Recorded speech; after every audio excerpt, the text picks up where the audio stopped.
twebaza Katonda olw'omukisa gwatuwadde ate n'olwokubanga nange yampadde omukisa okugabana nammwe olunaku olwaleero.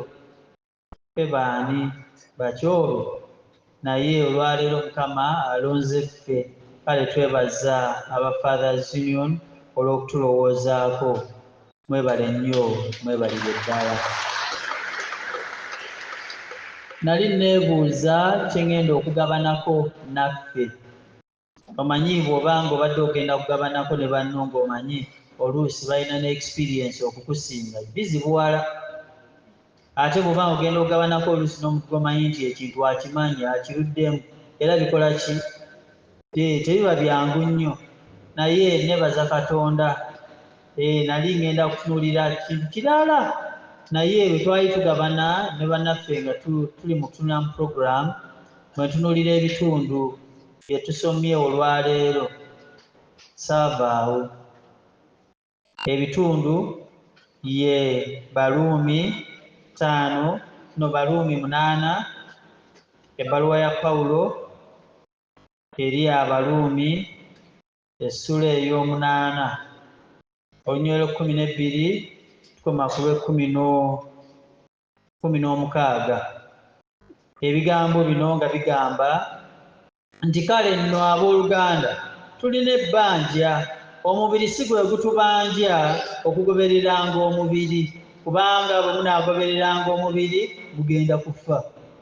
Naye bwe munaafiisanga ebikolwa eby'omubiri olw'omwoyo muliba balamu, kubanga bonna abakulemberwa omwoyo gwa Katonda abo be baana ba Katonda.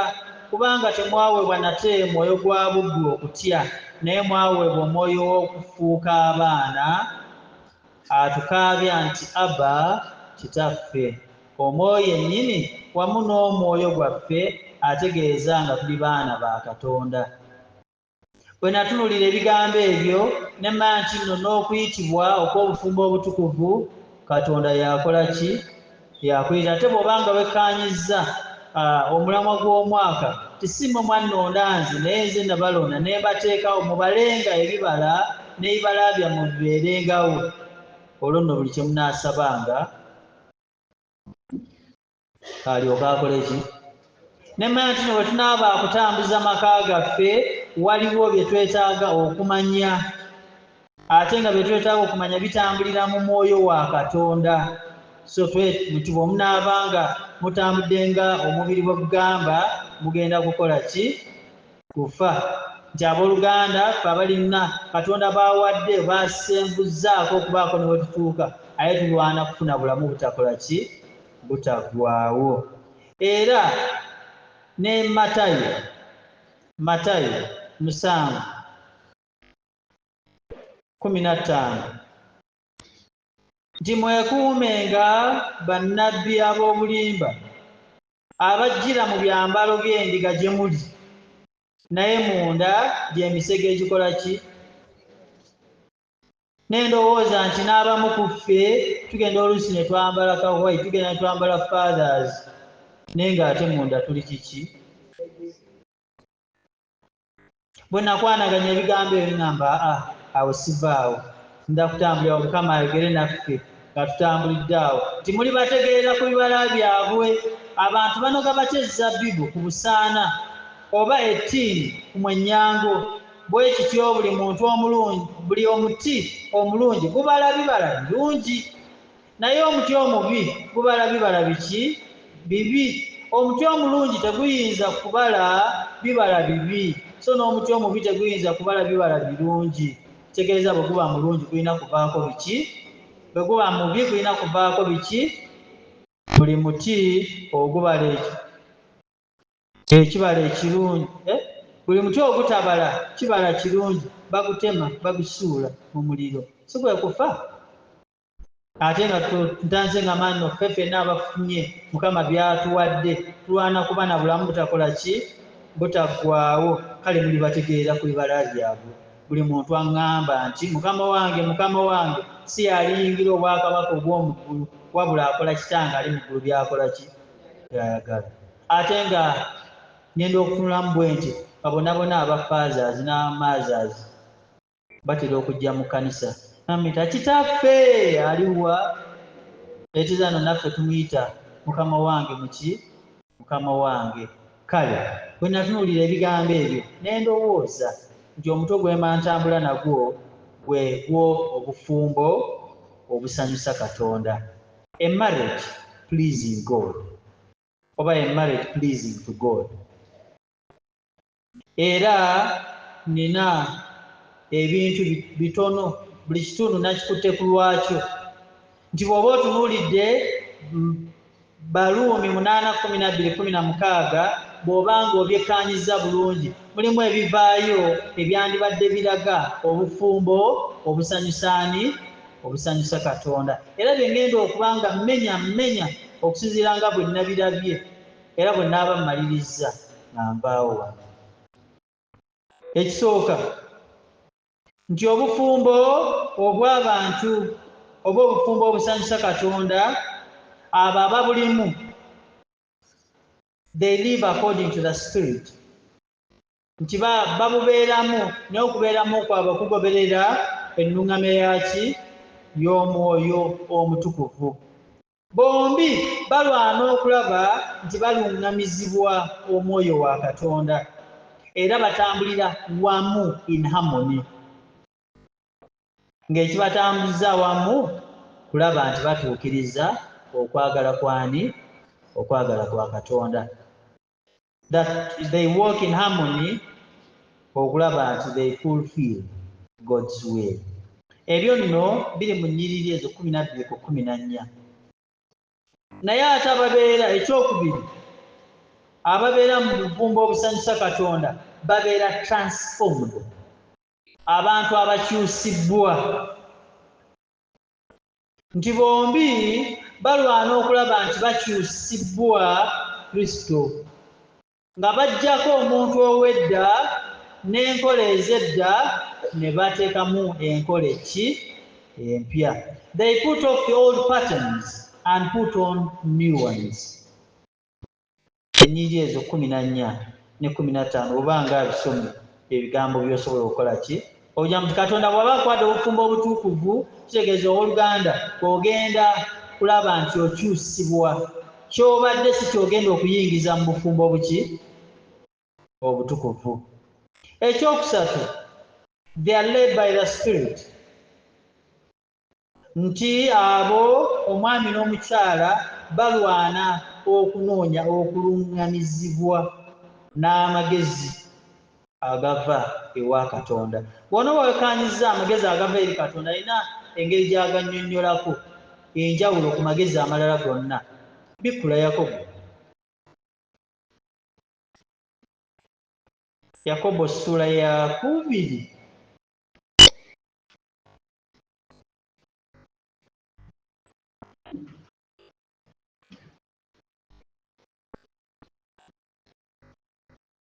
Yakubiri yakuna essula eyokusatu olunyiriri lwa 13 nti ani alina amagezi n'okutegeera mu mmwe alagenga mu mpisa ennungi ebikolwa bye mu magezi amawombeefu. Naye bwe muba n'obuggya obukambwe n'okuyomba mu mitima gyammwe temwenyumirizanga so temulimbanga okuziyiza amazima. Amagezi gano si ge gakka okuva waggulu naye ga mu nsi ga buzaaliranwa ga Setaani, kubanga awaba obujja n'okuyomba we waba okutabuka na buli kikolwa ekibi. Naye amagezi agava waggulu okusooka malongoofu, nate ga mirembe, mawombeefu, mawulize, agajjudde okusaasira n'ebirala ebirungi, agatalina kwawula, agatalina bunnanfuusi. Era ekibala eky'obutuukirivu kisigibwa mu mirembe eri abo abaleeta emirembe. They seek wisdom from God. Waliwo abaana abamu bano baana ba ddadi, bano baana baani? Si bwe kiri? eno tekiriyo olunyiriri olw'14 era abo they make decisions that honor God. Nti baba balina bye basalawo byonna bakola ebyo biweesa Katonda, basalawo ebyo biweesa Katonda ki ekitiibwa. Ekyokuna, that marriage has a deepening intimacy with God. Nti nno obufumbo obwo obuweesa Katonda ekitiibwa bulwana okulaba nti bwongera okuba intimacy, kwe kwagala okw'omunda ne Katonda. So balwana bonna okwongera okutegeera ni Katonda. Both partners prioritize their individual relationships with God, fostering a deeper connection with each other. Nti omwami n'omukyala abo ababeera mu bufumbo obusanyusa Katonda balwana era bakiteeka nga kyakumwanjo nnyo enkolagana yaabwe nani ne Katonda. Era ne balwana okulaba nti nno nabo bennyini bongera okuba ne connection yenkwatagana. Bonna ne balwana okulaba nti bakola ki? Bakwatagana. Abooluganda nga twogera ebyo yongera okwebuuza woogwa. Kyangu nnyo okubanga mu nnyumba mwetulisiwe waawo nga buli omu asula bibye. Ekyokutaano, that marriage works in freedom. What freedom are we talking about? Twogera okuba n'eddembe ku kibi, okuva ku kibi. Freedom, the couple lives in freedom from sin's dominion, experiencing liberty and joy in their relationship. Nti abantu abo babiri balwana okulaba nti nno bo bennyini balwana okulwanyisa ki? Ekibi. Ne babeerawo mu bulamu obutaliimu ki? Kibi.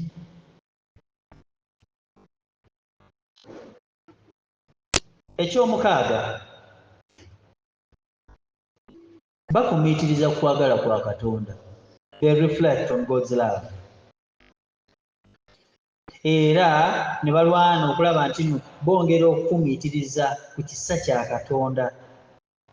Naye ate byonna bye bakola ne balwana okussa mu nkola ebyo ebijjayo the character of God and his love, grace and mercy. Nti bw'oba okola by'okola ng'oli mu maka ago agateekeddwa okusanyusa Katonda, olwana okulaba nti ebyo Katonda by'ayagala bibeera mu bikolwa byo.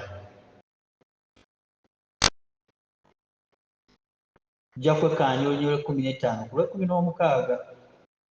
Ekyomusanvu, they submit to God's will. Submit kwe kugonda n'okuwulira ku ebyo Katonda byakola ki?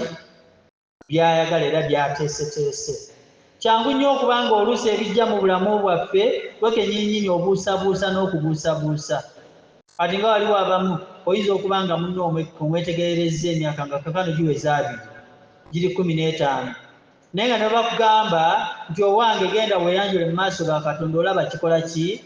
Kizitowa. Naye ng'ate Katonda bw'aba atonda akutondera omuntu ki? Omu. So bwe tuba baakuba mu bufumbo obusanyusa Katonda, he has given you someone gw'ogenda okweyagaliramu, gw'oteekeddwa okutambula naye. Come rain, come shine. Sunshine. Ng'ogenda kutambula na muntu oyo.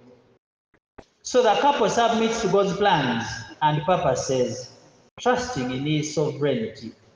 Nti enteekateeka zaffe zonna tuziteeka mu mikono gy'ani? Ate ne tumukkiriza atukozese okutuukiriza ebibye. To use us for his purposes. Nga togenda kumubuuza lwaki waŋŋambye nkole bwe nti, lwaki waŋŋambye nkole bwe nti. Bali mmanyi nti ennaku zino bizibu. Ogenda n'ogamba omuntu owange eno jangu tulongoose ekkanisa. Tewali yateekeddwa kulongoosa. etegeeza nti nno ye asuubira nti okulwokubanga ekkanisa erina abayambako ye tekimukakatako kukola ki? Kukola bya Katonda. Ekyomunaana, obufumbo obwo it glories in God's grace, nti kugezaako okuggyayo ekitiibwa kyani? Ekitiibwa kya Katonda. Era bwe bukola byonna byonna ebikolebwa, buli omu asongera munne ku the goodness of God, obulungi bwani? Obulungi bwa Katonda. Nti bwe mba nkola bye nkola, sirwana kuggyayo how good I am, how perfect I am, nzigyayo kitiibwa kyani? Kubanga byonna byonna bye nkola nandibadde sibisobola if it weren't for his grace and mercy. Nti bwe kibanga si kisa kya Katonda, n'ebyo byokola tosobola kukola ki? Kubikola. Mugenda kukirowoozaako, mujja kumpa answers zino nga tuvudde wano. Bwe wali onoonya omukyala, abaana olina bye wali onoonya mu mukyala, si waawo? Njagala omukyala omulungi. Namba 2, njagala ayaka, si bwe kiri? Oba kyekiri? Njagala omulungi, njagala ayaka, njagala omuwanvu, saagala mumpi, njagala omugezi, njagala alina omulimu, ng'era ne ssente akola ki? Afuna. Ekyo ekirala, kulumiro tontuulira kujjukirayo kozeyogerayo. Ow'empisa, njagala yansa gye mujja okumpa abooluganda edda. Bwe wali onoonya omukyala, wasooka kumutuuza n'otandika okutiikinga ebintu ebyo. Bwe wamaliza n'okumugamba nkwagadde, bwe wakikola wangi nti wasooka n'omutuuza n'otiikinga, oli mulungi, naye nkiraba oli mulungi, oli mugezi, n'akuddamu nti ye naye siri mugezi nnyo, ndi bwentyo bwentyo. Bw'amala okutiikinga n'olyoka omugamba nti owange nkwagadde. Bwekityo bwe kyali. Naye olw'okubanga wakkiriza okuyitibwa kwa Katonda, that when the eyes saw someone, wakkiriza omuntu oyo abeere owuwo, bino ebirala n'olw'okugamba munnange nno Katonda yamumpa mukyala mugezi, mukyala mukozi, si we waawo. Ijja oluvannyuma n'olw'okubanga wakkiriza to be used for God's purpose, okugyayo ekitiibwa kye, y'ensonga lwaki ebyo nabyo agenda ng'obisanga mu mukyalo oyo. Era ojja n'okwesanga nti nno n'ebyo wali tomulabyemu, ogenda okuyisawo emyaka nga3 ng'obivumbudde nti akola ki? Ng'abirina. Kale obufumbo bwe butyo nga bwe bwogeddwako mu Baluumi oyo, buggyayo ekitiibwa, okwagala kwa Katonda, naye ate ne kuleetera abo abakulimu essanyu na buli omu okutuukiririza ddala munne kyakola ki? Kyayagala. Matayo ye agamba ki bw'obanga obitunuulidde? Ekisooka, they bear, oba such marriage bears good fruit. Nti obufumbo Katonda bw'ayagala bulina ebibala ebiki? Ebirungi. Era obufumbo obwo bujja ebibala ebyo biri mu Bagalatiya 5:22-23, mwe muli okwagala, ekisa, gentleness, si bwe bukkakkamu, obuwombeefu. Era bw'okubanga tekusobola kuggyayo ebyo, kitegeeza obufumbo obwo tebusanyusaani Katonda. Ekyokubiri, obufumbo obwo buzimbiddwa ku musingi omugumu. Naye omusingi omugumu gwe gwani? Tebayinza kukyogera. Omusingi omugumu oguzimbibwako gwe gwani? ogwa Kristo. Obufumbo bwonna obusanyusa Katonda buzimbibwa ku musingi ogwa Kristo n'okuyigiriza kwe. Kubanga bw'okuba nkuzimbiddwa okwo n'okuyigiriza okwo kitegeeza emiyaga ne bwe ginajja gitya tewali kijja kukuyuuza. Nze Nnyinyi 24 n'25 naye omusingi ogwo ogufuna otya? Yokaana 1:12 nti abo bonna abaamusembeza yabawa obuyinza obukola ki? Bakola ki? Yabawa obuyinza okufuuka abaana ba Katonda be bakkiriza erinnya lye, meaning they allow the lordship, the mastership of Christ. So bw'obanga obuli wakuba na bufumbo obusanyusa Katonda, owooluganda omwami, owooluganda mwannyinaze omukyala, oteekeddwa okwatula obuki? Obulokozi. Otherwise kitegeeza byokola ebyo bibyo. Ekyokusatu, they are obedient, oba that marriage is obedient to God's will, nti buwuliriza ate ne bussa mu ki? Mu nkola enteekateeka yaani? Ya Katonda. Era ababiri abo ababeeramu balwana nnyo okulaba nti bassaamu ekitiibwa oyo Katonda mu kwagala kwabwe oba mu kwagalana kwabwe. Omanyi waliwo oluusi lw'oyinza okuba n'omuntu naye ng'otuukiriza butuukiriza ki? Ate oba kamuna embaga yaggwa ali naakola ntya? Ng'obeerako obubeezi naki? Naye ne bw'aba nga taliiwo era osobola n'okumukakasa, gwe genda olabe oba siirye, tambula oveewo olabe oba siirye, gwe gendamu omwezi gumu olabe oba onookomawo nga nfudde. Etegeeza obeera bubeezi ki? Y'ensonga lwaki bannaffe abamu bagamba nti obufumbo bw'otabufaako, mubimanyi mu Luzungu, bw'otabufaako bwe bukola ki? Bwe bukufaako.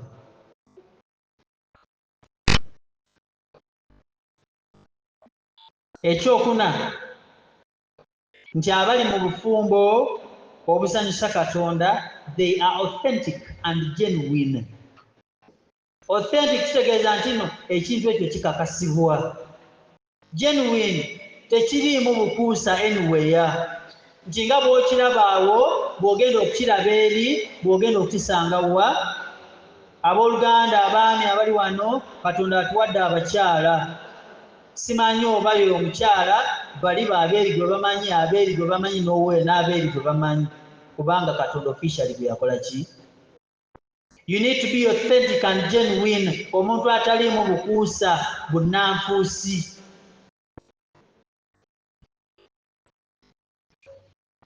Ky'olya emisana, ekiro kyokola ki?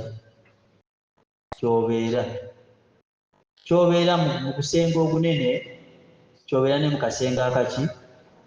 Akatono. Ky'obeera mu lujjudde ne mu ofiisi kyokola ki? Ky'obeera. But it should be transparent and without hypocrisy, but real in your living. Lw'ogenda okubeera mu bufumbo obusanyusa Katonda. Ekyokutaano okusinziira ku Matayo, it reflects Christ's character.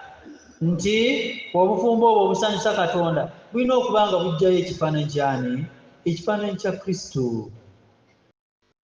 Ekifaananyi eky'omuntu ajjudde okwagala, ajjudde ekisa, ajjudde amazima, truth. Kyokka ate ng'era bw'obanga okola by'okola byonna byonna munno omusongera kwani? Ku bulungi bwa Kristo. Waliwo oluusi lwe tukola bye tukoze gamba ye omukyala nga musanyufu, yandibadde atasanyuka atya nga siriiwo, essanyu lyonna lwakubanga nkola ki? Bw'obanga olina ebirungi by'okola, omukyala omutunuza bulungi bwani? Nti sandiyinzizza singa tekibadde ki? Kisa kye. Ekyomukaaga, we trust, oba that marriage trusts in God's sovereignty, nti era bussaamu ekitiibwa obukulu bwani? obukulu bwa Katonda, obugabirizi bwe, era tuwummulira mu kisa kye, mu kwagala kwe. Waliwo ebitukuba mu bulamu, naye bwe biba nga bitukuba nga bitumazeeko emirembe, okuluŋŋamya tukunoonya mu banneighbours. Bwe twali tuteekebwateekebwa okufuna obufumbo obutukuvu, kanisa yakuyisa mu premarital counseling, si bwe kiri? Era bye wali olina okuluŋŋamizibwa kanisa yakola ki? Naye kaakano tuvuddeyo, babiri gyali nantume gyali, naye mukazi wattu naye alemeddwa okufuna omwami gwakola ki? Gwanywera naye gwataala mu kanisa mu kootinge, naye amagezi ogajja waani? Engeri gy'onookuuma omwami mu ccupa, si bwe kiri? Alina okunywera mu ccupa awo nti buli yeekoonako bw'ati byemukoonange muzze, bulagiramu bw'ati. Omusajja Katonda ye yamukuwa, omukyala Katonda ye yakola ki? Ekitegeeza nti naawe ogenda kumunyweza on the wisdom, on the teachings Katonda z'akola ki? Z'akuwa. Ekyomusanvu, abali mu bufumbo obwo obusanyusa Katonda, they mutually support each other. Buli omu ayamba munne. Fiizi za musajja. Abaana si babe? Wulira maama kingi wabuuza, bakika kyange. Ne yeerabira nti Katonda yamugyayo gye yamugya n'abafuula omuntu ki?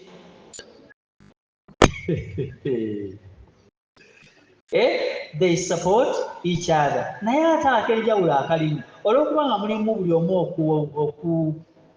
okuzzaamu n'okuyamba munne, ate buli omu azzaamu munne amaanyi okulaba nti akula spiritually, nti akula mu mwoyo. Kubanga bw'obeera n'omuntu atakuze mu mwoyo, kyangu nnyo okubanga ebituufu by'ayagala bikolebwe, ate ye akola ki? The opposite. Buli lwakola ebikontana n'ebibyo nga mulwana awaka. Obuvunaanyizibwa bwange okuyamba omukyala, obuvunaanyizibwa bwa mukyala wange okukola ki? Okunnyamba. Ekitegeeza nti we need to have open minds, open to discussions, to advice. Ekyo bwe kigaana, obufumbo obwo tebujja kusanyusaani. Ekyomunaana, abajulirwa olw'okwagala kwa Katonda, a witness to God's love. Nti era baba batambula mu bantu boogera ku bikulu Katonda byakoze eki? Byabakolera. Kubanga bwe bagenda nga bawa abantu obujulirwa, nabo balaba nti ddala Katonda gy'ali, Katonda ayinza ebintu. Nange ng'omugamba, nange yali yeemanyi nti nkola kiri na kiri. Waliwo oluusi lwe ntunuulira Christine ne neewuunya nti Katonda akola ebibye, njagala kubawa kaakulabirako katono. Bwemba nga mbadde ntambudde, ebitabo bino mubiraba? Mubirengera? Waliwo akali wano ebbali, waliwo n'ekiri wano, Bayibuli eri wano, waliwo n'ekiri wano wansi wano. Bwe nnaatambula ne nvaawo, nja kumanya nti ango zaakyuseemu. Ne bwe nnaatwala olunaku lumu nga siriiwo oba bbiri, bwe nnaakomawo nja kumanya nti byakoze eki? Era oba oli awo ekibuuzo ejjaso, ani eyakutte ku bintu bino? Abooluganda twebaza Katonda, tugenda kweza 10. Tugenda kuweza mmeka? 10. Naye mumma mulimu abawezezza 5, 4, 3. Naye nga naawe olina akazeeko tewajja nako. Si bwe kiri? Mogamba nze ebyange. Nedda, tuzannyira ku byange. Kino bwe kibeera wano kirina kuba kitya? Munnange ogenda ng'owa abantu obujulirwa. Nali mulala. Naye Katonda ono akakkanya nga tutendereza ani? Nga tutendereza Katonda. Ebyo byakola bw'obanga otambula ng'owa abantu obujulirwa nti kino kyendi is only by the grace and mercy of God. Nti olw'ekisa kye y'ensonga lwaki nsobodde okubeera n'omukyalo oyo.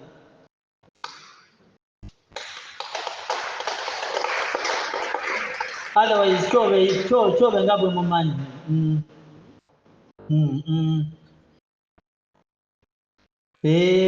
nga twakatandika okubeera ffenna kazi watuyagolanga engoye wamala okugoola ngenda okutunuulira nga temukoze eki nenkwata paasi nenkaddamu kanyirire nga bwenkola ki but buli time nagenda naye ng'akyogerako naye ngenda okulaba ndowooza nyuzanga omutwe tegutuula. Ekyewuunyisa bw'agolola kaakano tosobola kwawula oba kyoba eyagolodde oba eyagolodde.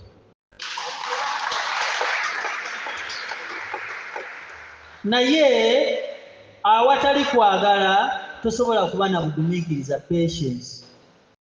Y'ensonga lwaki tusiiba tulwana.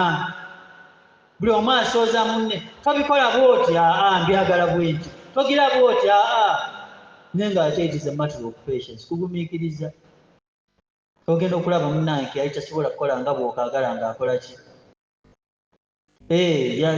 Twagenda okusinkana nga ni mufumbi mulungi naye ate neeyongeddeko lwakubanga bw'abaawo sifumba bw'abeerawo sifumba naye bwe mbeera n'abanene bali tubeera mu jokone twekeja kubanga ate era okujja okumusisinkana ate ffenna atuyigiriza okukola ye kyali omulungi ati.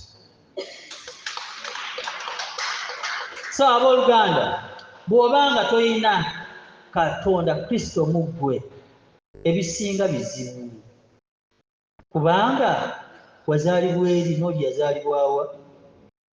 Tuyinza okubanga Yesu eri mwali bagagga n'eri mwali bagagga naye bwe mujja ne musisinkana ate buli omu ayinza okujja ayagala okulaga munne nti eri ewaabwe tukuse ewammwe ewaffe tubasingako ganaatambula wangi. Naye Katonda bw'atufuula ffenna omu munnange ng'amampaati g'ebyo galekayo n'agewa mwe nawe ng'okola ki ng'ate buli omu azimba munne tugenda okujja bwe tuti ng'olwo balaba omuntu ki omu. Ekyomwenda, that marriage seeks true discipleship. Nti obufumbo obusanyusa Katonda bunoonya okulerebwa okw'amazima.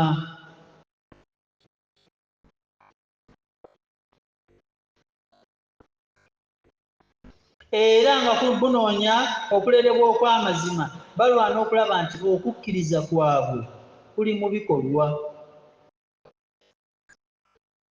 They live out their faith in practical ways, denying self and following Christ.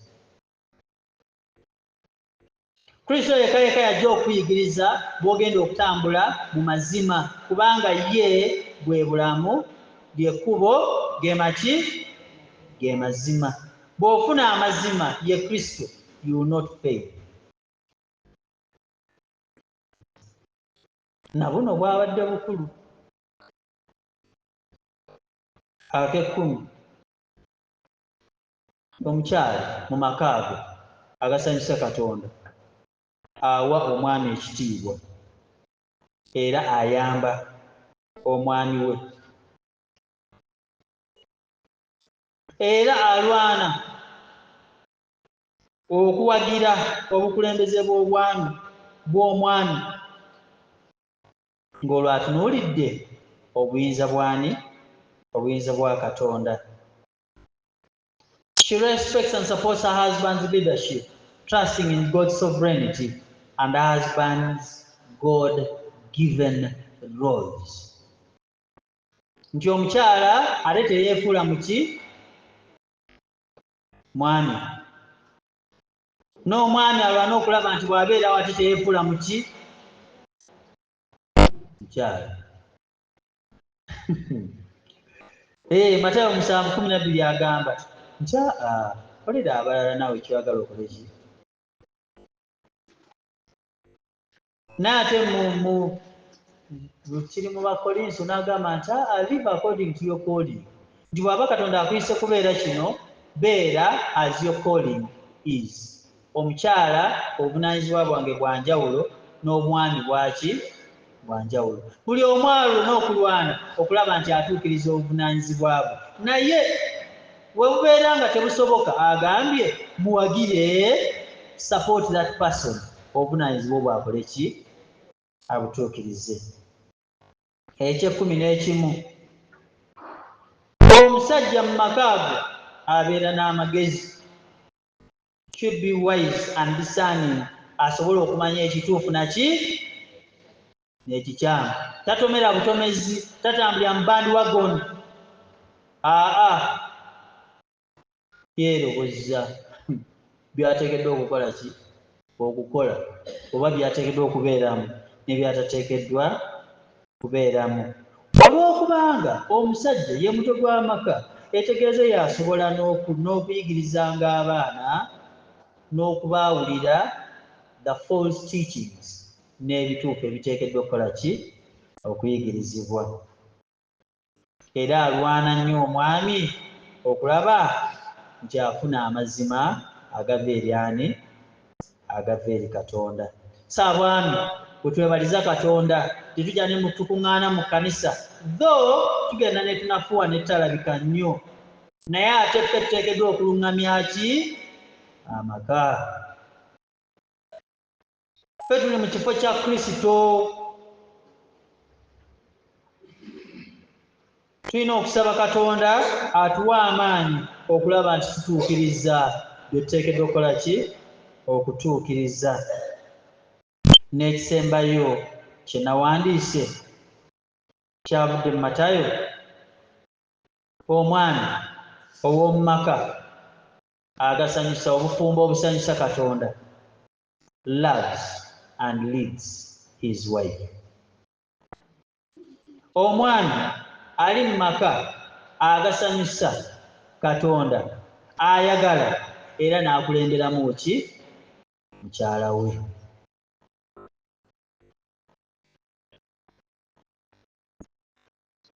N'amulaga engeri Katonda era Kristo z'alambika ze tuteekeddwa okukola ki okutambuliramu, era asobola n'okwewaayo kulwa mukyala we, kubanga ekyo Kristo kye yakola ki kye yakola.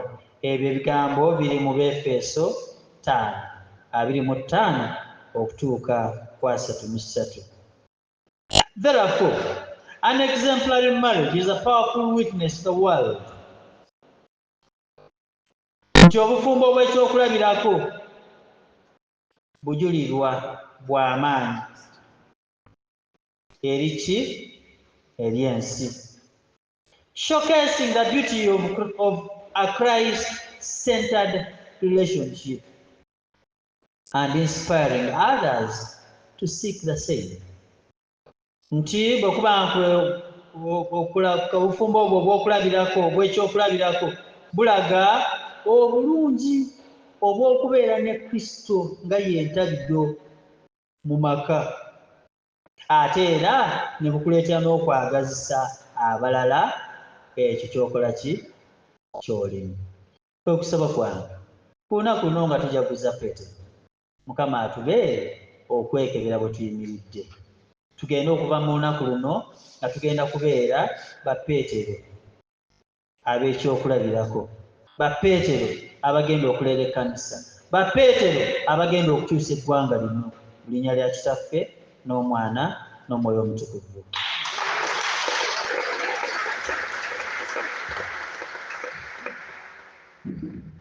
Katusabe. Katonda waffe omulungi ow'ekisa kingi, kwebaza natera olw'omukusa omulungi mu mutuuzi wadde ate